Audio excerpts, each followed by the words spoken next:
Islamabad high court Tehreek Insaf के chairman के cipher case में जेल ट्रायल के कालदम करार ॾेई छॾियो। अॻूणे वज़ीर आज़म के जेल ट्रायल खिलाफ दरख़्वास्त ॿुधणी जोगी करार। ख़ासि अदालत के जज की मुक़ररी खिलाफ भी एतराज़ रद्द। अदालत पंहिंजे फ़ैसिले में चयो आहे त गैर मामूली हालतुनि में जेल अंदर ट्रायल करे सघे थो, काउन त जेल ट्रायल ओपन या बंद कमरे में थी सघे थो। पीपी चेयरमैन बिलावल भुट्टो ज़रदारी जो चवणु आहे त पुराणा सियासतदान सियासी मुखालफ़त के ज़ाती दुश्मनी में तब्दील करे चुका आहिनि। पंजाब जा सियासतदान न खेॾंदा ऐं नई वरी खेॾण ॾींदा जी ॻाल्हि पिया कनि। ख़बर नाहे त पीरसन सियासतदान जा कहिड़ा इरादा आहिनि। अवाम पीटीआई जो हक़ीक़ी रूप ॾिसी चुको आहे। तबाही खां सवाइ कुझु न मिलियो। अवाम महांगाई लीक खे बि ॾिसी छॾियो आहे। शींहं त ॿिली निकितो, खेसि हिकु मौक़ो ॾिनो वञे।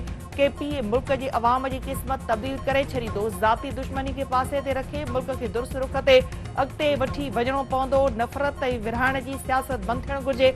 ॾींहों ॾींहुं वधंदड़ महांगाई खे रोकणु ज़रूरी आहे। सियासतदान अरिड़हीं तरमीम तब्दील करण जी कोशिश करे रहिया आहिनि। आम चूंडुनि में न खेनि कामयाबी मिलंदी ऐं न ई ॿ भाङे टे अक्सरियत हासिल थींदी।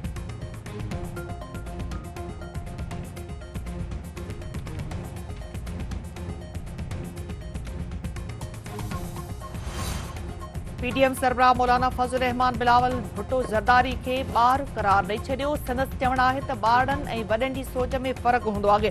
बिलावल भुट्टो ज़रदारी पीरसन माण्हुनि जी ॻाल्हि पंहिंजे वालिद बाबति कई आहे। संदसि अमड़ जीअरी हुजे हां त संदसि कहिड़ी सूरत हुजे हां, मुल्क में अञा बि साज़िशूं थी रहियूं आहिनि।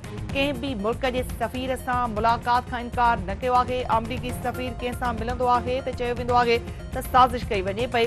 मुस्तक़बिल में मुस्लिम लीग नून सां गॾु हलण जो फ़ैसिलो कयो वियो आहे। कंहिं बि सियासी पार्टी खे संदसि हक़ खां महरूम न करणु घुरिजे।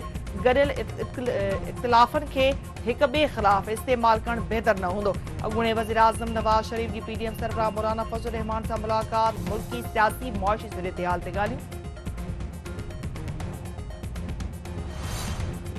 बिलावल भुट्टो ज़रदारी खे संदसि ॿोली ऐं अंदाज़ सां जवाब न ॾींदासीं। छिकताण वधाइण न पर घटाइण चाहियूं था। मुस्लिम लीग नून मुल्क खे हिकु दफ़ो ॿीहर पटड़ी ते आणण लाइ तयारु आहे। ईंदड़ आम चूंडुनि में ॾखिण पंजाब समेत समूरे मुल्क मां कामयाबी हासिल कंदासीं। मुस्लिम लीग नून अॻवान राणा सनावला। इस्लामाबाद हाई कोर्ट तरफ़ां अॻूणे वज़ीर आज़म नवाज़ शरीफ़ ख़िलाफ़ अल अज़ीज़िया ऐं इवन फील्ड रेफरेंस में अपीलुनि जी ॿुधणी सूमर ताईं मुलतवी। Chief justice Aamir Farooq remarks ॾींदे चयो आहे त अल अज़ीज़िया रेफरेंस खे विसारे छॾियो। रुगो इवन फील्ड ते दलील ॾिना वञनि। जेकॾहिं ज़रूरत पई त अपील ते ज़रूरी बुनियाद ते ॿुधणी कई वेंदी।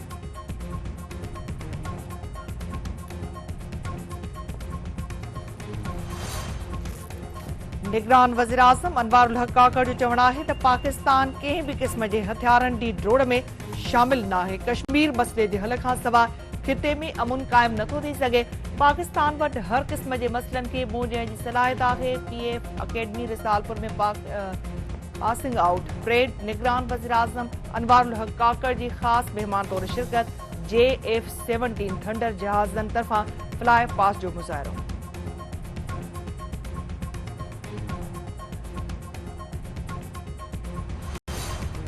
Army chief general Asim Munir तरफ़ां मंगला स्ट्राइक कोर जो दौरो। जदीद टैंकुनि सां लेस आर्म्ड फॉर्मेशन ॾे मश्कुनि जो मुआइनो। मश्कुनि में हिसो वठंदड़ पाक फ़ौज जे जवाननि ऐं ऑफिसरनि सां मुलाक़ातूं।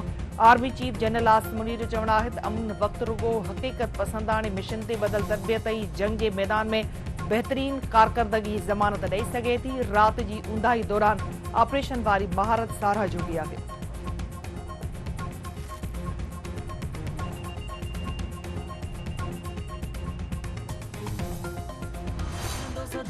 गंदो हा गंदो राणी राणी थी न तू वेगानी मज़लूम न्याणियुनि सां साथ जो वचन हर न्याणी सियाणीअ सां साथ जो वचन मज़लूम न्याणियुनि सां साथ जो वचन हर न्याणी सियाणीअ सां साथ जो वचन।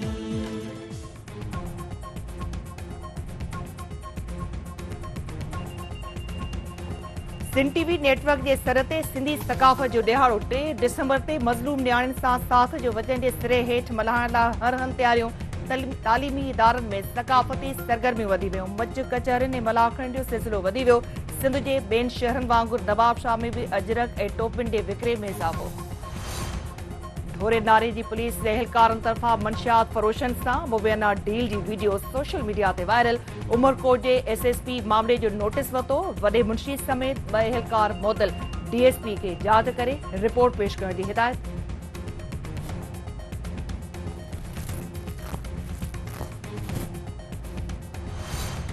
पाकिस्तान क्रिकेट बोर्ड उमर गुल के फास्ट बॉलिंग ऐं सईद अजमल के स्पिन कोच मुक़रर करे छॾियो। पीसीबी तर्जुमान जो चवणु आहे त उमर गुल ऐं सईद अजमल खे पहिरीं ज़िम्मेवारी ऑस्ट्रेलिया ऐं न्यूज़ीलैंड जे दौरे जी ॾिनी वई आहे।